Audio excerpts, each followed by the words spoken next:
안녕하세요. 부자되는 맥스TV의 맥스테디입니다.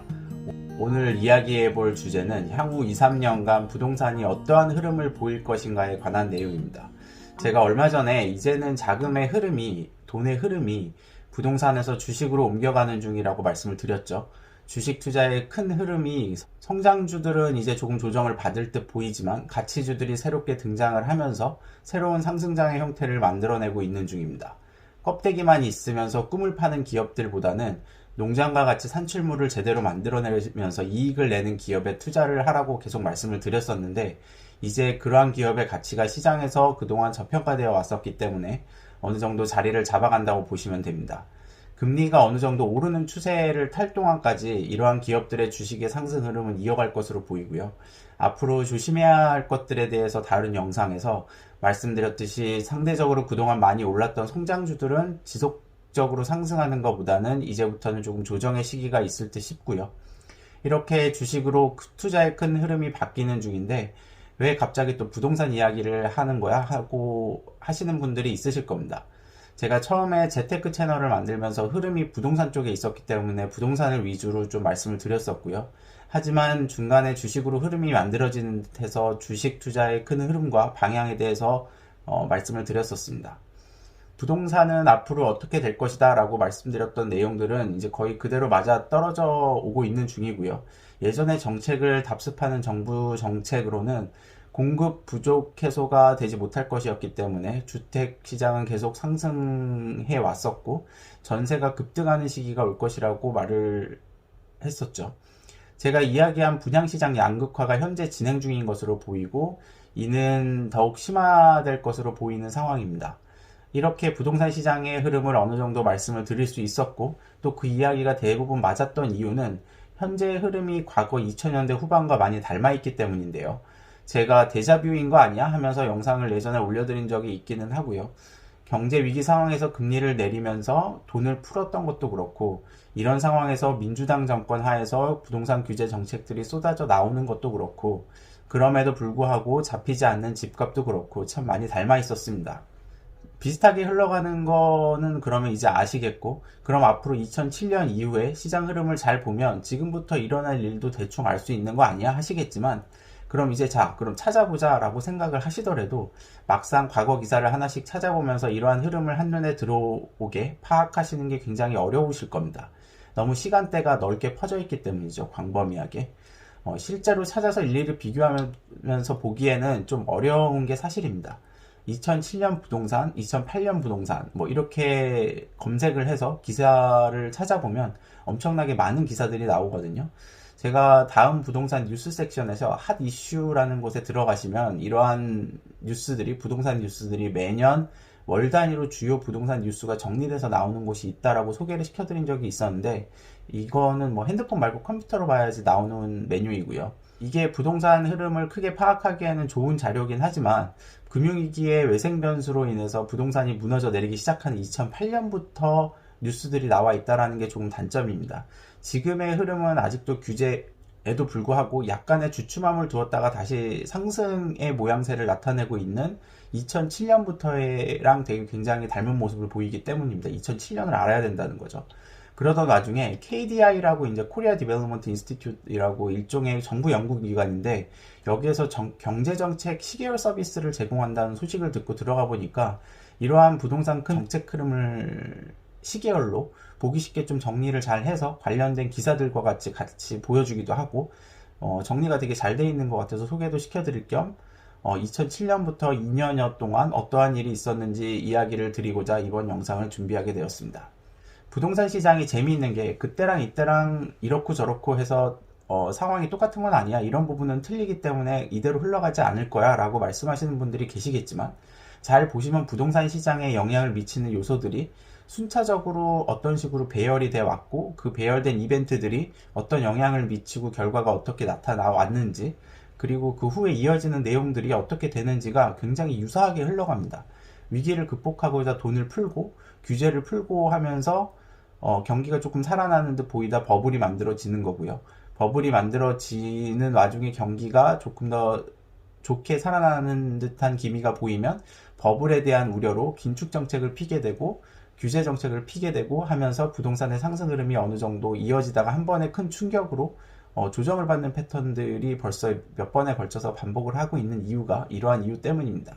이번에는 코로나라는 변수 때문에 경기 성장이 좀 지연이 되어 왔었고, 그래서 금리 인상 시기가 상대적으로 뒤로 밀렸다라는 점, 타이밍상 이연이 되는 효과가 있었을 뿐 순환되는 형국은 결국 같은 모습을 보일 거라는 게 제 생각입니다. 인간의 이기적인 본성이나 아니면 이를 이용하려는 정치권의 정책들이나 이런 것들이 바뀌지 않는 이상에는 이러한 패턴들은 계속 반복될 거라고 저는 보고 있고요. 그럼 말씀드린 KDI의 2007년 정책 자료부터 한번 볼까요? 2006년까지의 정책은 참고로 보시면 될 것 같고요. 지금 정권의 부동산 흐름이랑 정책이랑 굉장히 많이 비슷하다는 것을 아실 수 있으실 겁니다. 관심 있는 분들은 한번 참고해 주시면 될 것 같고요. 이건 이미 지나간 일들이니까 이번 영상에서는 앞으로 일어날 것 같은 2007년부터의 이야기를 좀 해보도록 하겠습니다. 우선 여기 주소로 들어가시면 KDI 경제정책 시계열 서비스 홈페이지가 나옵니다.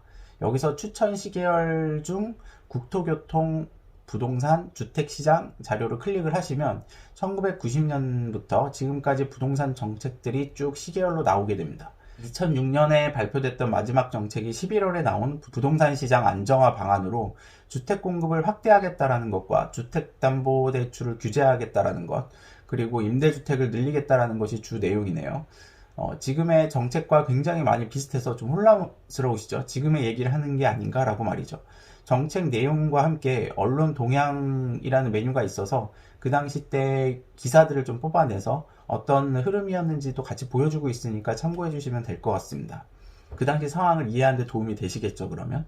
그 이후에 2007년 1월에 부동산 시장 안정을 위한 제도 개편 방안과 주택시장 안정과 주거복지 향상을 위한 공공부문 역할 강화 방안이라는 정책이 1월에 나오게 됩니다. 그러고는 2008년 6월까지 정책이 나오지가 않는데, 이거는 이때부터 나올 만한 정책들이 웬만한 게 다 나왔고 그 이후에 여러 부작용들이 나타나고 경기 자체가 좀 꺾이면서 오히려 부동산 시장은 그저 어떻게 되나 바라만 보던 시기였기 때문입니다. 거의 1년 반 정도가 되죠. 그러면서 2008년 중순 분양시장 양극화로 지방 미분양이 심각해지기 시작하고 악성 미분양이 증가를 하면서 건설사들이 도산위기에 빠지면서 이러한 프로젝트에 자금을 보냈던 금융권도 큰 타격을 받게 됩니다. 그러면서 오히려 위기 상황이 오기 때문에 경기를 부양하기 위해서 부동산 가격을 상승시켜야 되는 좀 필요성 때문에 규제 완화 정책들이 나오기 시작을 하는 거고요. 이런 거를 보면은 지금의 정책도 이제는 웬만큼 나올 게 다 나왔다는 얘기인 거겠죠. 앞으로는 좀 시장 상황을 지켜보면서 경제 상황이 어떻게 흘러가는가를 보는 게 조금 더 중요한 게 부동산 시장일 겁니다. 그래서 2008년쯤에 일어날 일들이 제가 생각하기에는 빠르면 2022년 아니면 2023년 언저리에 좀 일어날 거라고 저는 보고 있고요. 시기까지 정확하게 맞춘다면 신이겠지만 제가 보기에는 1, 2년의 시간 오차를 두고라도 이러한 큰 흐름은 반드시 나올 것이기 때문에 요거를 참고를 해서 좀 큰 흐름을 봐주시면 될 것 같습니다. 투자에 이런 흐름을 알고 대비를 해 놓으시면 좋으시겠죠. 그럼 지금 가장 중요한 2007년 1월에 무슨 정책이 나왔고 무슨 일이 있었는지 한번 살펴볼까요? 2007년 1월 11일 날 발표한 부동산 시장 안정을 위한 제도 개편 방안은 지금과 같이 계속되는 부동산 규제로 주택시장에서 거래가 급감을 하고 소강 상태에 빠져있는 상황이었습니다. 그리고 시중 유동성이 부동산으로 쏠리는 현상이 일어났었고 비규제 지역을 중심으로 해서 어느 정도 유동성 흐름이 계속되고 있었던 상황이었죠. 정부가 공급 대책을 내어놨지만 시장에서는 이게 단기간에 만들어지기 어려울 것이다 라는 분위기가 팽배했던 시장 상황이었고요. 민간 분양가 상한제 대책을 본격적으로 내놓으면서 실행을 시킨 시기였습니다. 분양주택 전매 제한 기간을 확대를 하는 시기였고 실수요 중심으로 청약제도를 개편을 하고 공공택지 공급을 늘리면서 민간택지에도 공공민간 공동사업을 진행하겠다라는 제도를 도입했던 시기이기도 하죠. 서민주거안정대책으로 현재 정비사업과 비슷한 서민 주거단지 주거환경 개선 대책과 함께 국민임대주택을 공급하겠다라는 대책도 있었습니다. 지금 화두가 되고 있는 전월세 안정화 대책도 나왔었죠. 유동성 관리 방안으로 토지 보상제도도 개편을 해서 토지 보상을 돈으로 풀어서 그러한 돈이 부동산 시장으로 흘러들어오지 못하게 여러 가지 안들이 나오게 되고 대책들이 나오게 되는 겁니다. 그러면서 주택담보대출 등 대출 규제도 강화를 했었죠. 지금의 정책을 이야기하는 것 같죠? 지금까지 나온 대부분의 정책과 굉장히 비슷한 모습을 보이고 있습니다. 일부는 나오기도 했지만 지금 모두가 관심 있게 보고 있는 전월세 안정화 대책을 보면 곧 나오게 될 이러한 전월세 안정화 대책이 어떤 형식으로 나오게 될지도 대충 눈에 보이실 겁니다. 주택담보대출 규제는 얼마 전에 나온 것과 비교하시면 진짜 비슷하다는 걸 느끼실 수 있으실 거고요. 토지보상제도도 앞으로 좀 비슷하게 추가로 나올 수도 있을 것 같기도 하네요. 자세한 내용은 이곳에 들어가셔서 보시면 되니까 따로 자세하게 언급하지는 않겠습니다. 그럼 이후 1월 31일에 발표된 주택시장 안정과 주거 복지 향상을 위한 공공부문 역할 방안에는 어떤 내용이 있었을까요? 임대주택 공급이 시급한데 물량이 모자란 것을 보면서 얼마 전에 발표한 공급대책위에 있는 대규모 장기 임대주택 공급 확대 방안이 이때 2007년 1월 31일에 나오게 됩니다. 국유지, 공유지, 공공택지, 그린벨트 이런 거를 확보를 해서 택지를 공급해서 임대주택을 공급하겠다라는 거죠. 공공부문에서 역할을 늘려서 서민층의 주거 안정을 위한 금융지원 제도도 포함이 되어 있습니다. 전세가 상승하는 흐름이 보이고 있었기 때문에 서민층에서 안정적으로 주거 환경을 만들어 나갈 수 있는 금융지원 정책, 대출이라든가 이런 거에 대한 정책이 나온 거죠. 자, 그럼 2007년 1월부터 부동산 시장에 어떤 일이 일어났는지 한번 보실까요? 1월에 대통령이 지금까지 정부 정책이 시행착오가 있었지만 대책을 보완해서 부동산 가격을 반드시 잡겠다라고 선언을 합니다. 얼마 전에 비슷한 일이 있었죠. 문재인 대통령이 부동산 가격을 잡겠다라고 발표한 일이 있었으니까요.